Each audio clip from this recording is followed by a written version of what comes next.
ഈ സമരത്തിന്റെ രൂപം യഥാർത്ഥത്തിൽ പ്രധാൻ അല്ലെങ്കിൽ പ്രധാനമന്ത്രി എന്നിടത്തേക്കായിരുന്നില്ല ഒരു പക്ഷേ വരുന്നത്.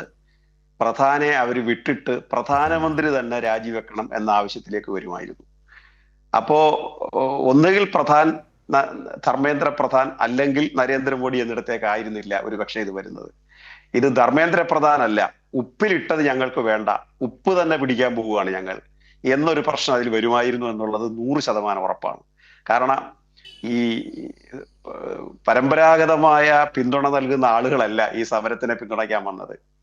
22 ലക്ഷം പിഞ്ചു കുഞ്ഞുങ്ങളുടെ രക്ഷകർത്താക്കളും അവരുടെ കുടുംബവും അതൊരു പ്രധാനപ്പെട്ടതാണ്. അതുപോലെ വിവിധ ഘട്ടങ്ങളിലായി പരീക്ഷ എഴുതാൻ കാത്തിരിക്കുന്ന മറ്റനേക ലക്ഷങ്ങൾ, അതുപോലെ കേരളത്തെ പോലെ PSC എക്സാം ഇല്ലാത്ത കരാർ ജോലി മാത്രമായിട്ട് നടന്നുകൊണ്ടിരിക്കുന്ന ഏർപ്പാടുകൾ, ഇത്തരം ഒരുപാട് വിഷയങ്ങൾ ഇതിലേക്ക് വലിച്ചിഴക്കപ്പെടും. അല്ലാതെ നീറ്റ് പരീക്ഷ മാത്രമായിട്ട് ഒതുങ്ങില്ല. അങ്ങനെ ഒരു വലിയ കൊള്ള സംഘം, അതിനോടനുബന്ധിച്ച് ഈ ചമ്പൽ കൊള്ളക്കാരെ വെല്ലുന്ന ചമ്പൽ റായിമാരുടെ കഥകളിലൂടെ പുറത്തു വന്നിരിക്കുന്നു. അപ്പൊ ദൈവത്തെ ഉപയോഗിച്ചും മതത്തെ ഉപയോഗിച്ചും ഇതിനെ പ്രതിരോധിക്കാൻ അല്പം പ്രയാസപ്പെടുമായിരുന്നു. പിന്നെ ചെയ്യുന്നതാണ് ഈ ഓർഗനൈസറുടെ കാര്യങ്ങളാണ്. ചൈനീസ് ഫണ്ട് ഉൾപ്പെടെ പറഞ്ഞു തുടങ്ങിയിരിക്കുന്നത്. ഓർഗനൈസർ അതിൽ എടുത്തിരിക്കുന്ന ഒരു കാര്യം SFI അതിന്റെ പിറകിലുണ്ട് എന്നുള്ളതാണല്ലോ. നേരത്തെ ശ്രീ ശരത്തും എന്റെ സഹപാരികളായ സുഹൃത്തുക്കൾക്ക് ഓർമ്മയുണ്ടാവും, കുറച്ച് നാളുകൾക്ക് മുമ്പാണ് BJPയുടെ നാഷണൽ എക്സിക്യൂട്ടീവിൽ ഇന്ത്യയുടെ ഒന്നാമത്തെ ശത്രു കമ്മ്യൂണിസ്റ്റുകാരാണ്, പഴയ RSSന്റെ ഹിന്ദു വർഗീയതയുടെയും പ്രത്യയശാസ്ത്രത്തിൽ പറഞ്ഞ കാര്യം മാത്രമല്ല, ആധുനിക കാലത്ത് അവർ പറഞ്ഞു കോൺഗ്രസ് ഇന്ത്യയിലെ മുഖ്യ പ്രതിപക്ഷമാണ്, പക്ഷെ കോൺഗ്രസിനെ അല്ല അവർ അറ്റാക്ക് ചെയ്യുന്നത്, അവര് ഇടതുപക്ഷത്തെയും അതിന് നേതൃത്വം കൊടുക്കുന്ന CPM-നെയാണ്. അതുപോലെ ഈ CJPയുടെ സമരത്തിൽ പ്രത്യയശാസ്ത്ര അടിത്തറയോടുകൂടി അതിൽ ഇടപെട്ട ഒരു സംഘടനാ സംവിധാനം ഇടതുപക്ഷത്തിന്റെ സംഘടനാ സംവിധാനമാണ്. അതുകൊണ്ട് ഓർഗനൈസർ പിടിച്ചിരിക്കുന്നത് ഇടതുപക്ഷ സംഘടനാ സംവിധാനത്തെയാണ്. അതിനവർക്ക് പെട്ടെന്ന് കൊണ്ട് ചാരാൻ പറ്റുന്നത് എവിടെയാണ്? മുസ്ലിം ആയിരുന്നെങ്കിൽ പാകിസ്ഥാനിൽ കൊണ്ട് ചാരാം, അത് പെട്ടെന്ന് ചാരാൻ പറ്റുന്നത് ചൈനയിലാണ്. ഇവര് മറുപടി പറയേണ്ട ഒരു കാര്യമുണ്ട്. ബംഗ്ലാദേശിൽ വിദ്യാർത്ഥികൾ കലാപം നടത്തിയപ്പോൾ ഇന്ത്യ അവിടെ സഹായിച്ചായിരുന്നു. ശ്രീലങ്കയിൽ കലാപം നടന്നപ്പോൾ ഇന്ത്യ ഗവൺമെന്റ് അവർക്ക് ഫണ്ട് കൊടുത്തായിരുന്നു. മുല്ലപ്പൂ വിപ്ലവം അറബ് നാടുകളിൽ ഉണ്ടായിരുന്നപ്പോ നരേന്ദ്രമോദി അവിടെ കാശ് അയച്ചു കൊടുത്ത് ഭക്ഷണം വാങ്ങിച്ചു കൊടുത്തായിരുന്നു. അപ്പൊ എന്തെല്ലാം മര്യാദകളാണ് ഇതുമായി ബന്ധപ്പെട്ട് പറയുന്നത് എന്നുള്ളത് ഓർക്കണം. ഇവിടെ ഈ സമരത്തിൽ പങ്കെടുത്ത ആ വിദ്യാർത്ഥികളെ മാരകമായി മർദ്ദിക്കുന്നത് അവരുടെ സംവിധാനം ഉപയോഗിച്ച. ഇവിടെ നമ്മൾ കാണേണ്ടത് ഈ മുഖ്യധാരാ മാധ്യമങ്ങളുടെ ബദലാണല്ലോ സോഷ്യൽ മീഡിയ. പക്ഷെ ആ സോഷ്യൽ മീഡിയക്ക് ഒരു ബദൽ CJPക്കാർ സൃഷ്ടിച്ചു. അതാണ് നമ്മൾ കണ്ടത്.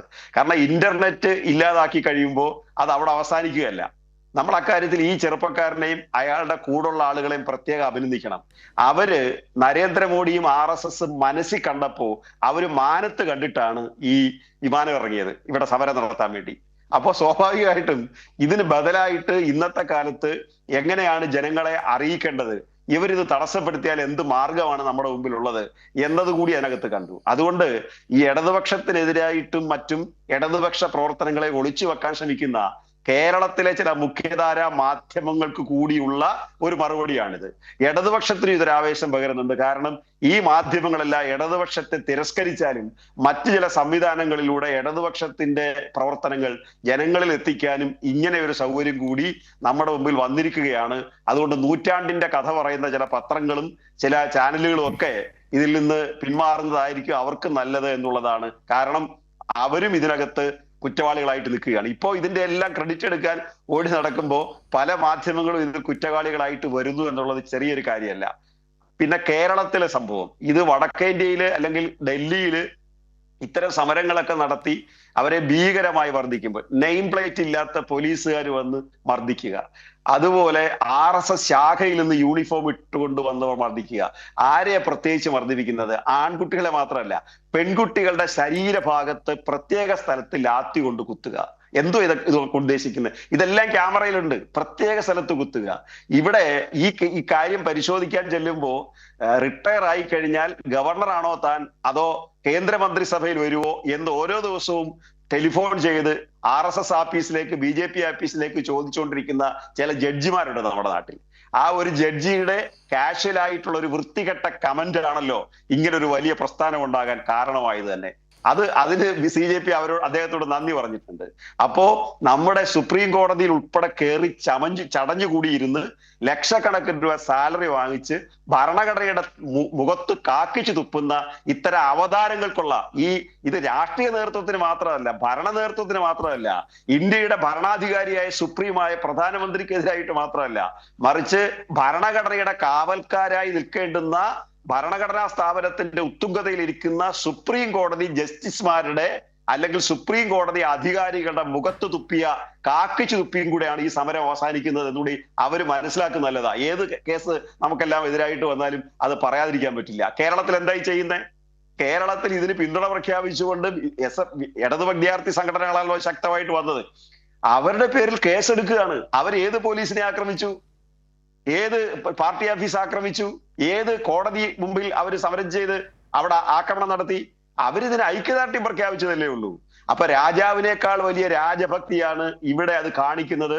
രമേശ് ചെന്നിത്തല ഇടപെട്ട് ഈ കേസ് മുഴുവൻ പിൻവലിക്കണം. ഇല്ലെങ്കിൽ അത് വലിയ പ്രക്ഷോഭത്തിലേക്ക് കേരളത്തിൽ അത് കൊണ്ടുപോകുന്ന തർക്കമില്ല.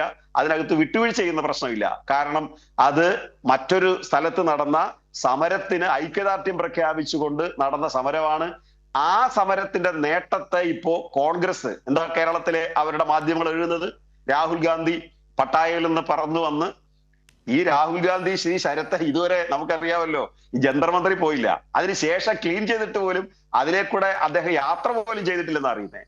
രാഹുൽ ഗാന്ധി ജന്തർ മന്ത്രിന്റെ മുമ്പിൽ കൂടെ പിന്നെ യാത്ര ചെയ്തിട്ടേ ഇല്ല. അത്തരം യഥാർത്ഥത്തിൽ CJP പുഴുങ്ങിയ പരിപ്പാണിത്. അതെടുത്ത് വിളമ്പുന്ന ജോലി കോൺഗ്രസ് ഏറ്റെടുക്കുകയാണ്.